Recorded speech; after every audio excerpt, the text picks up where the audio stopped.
অনেক স্ত্রী আছে না জেনে না বুঝে স্বামীর সাথে এমন খিটখিটে মেজাজ দেখায় যেটা স্বামীর জন্য মেনে নেওয়া কষ্টকর। স্বামীর জন্য একটা ত্রাস হয়ে দাঁড়ায় স্ত্রী, ত্রাস। অনেক স্বামী আছে স্ত্রীর এরকম আচরণের কারণে, অতিরিক্ত প্রেসার ক্রিয়েট করার কারণে স্ত্রীদেরকে ভয় পায়।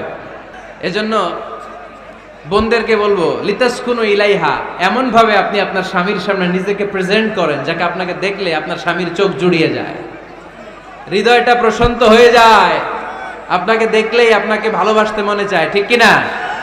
এজন্য রব্বুল আলামিন বলেন, আমি নারীদেরকে তৈরি করেছি লিতাসকুনু ইলাইহা, যেন পুরুষেরা স্ত্রীদের সংস্পর্শ যখন পায় পুরুষদের হৃদয়টারে প্রশান্ত করে দেয় কে?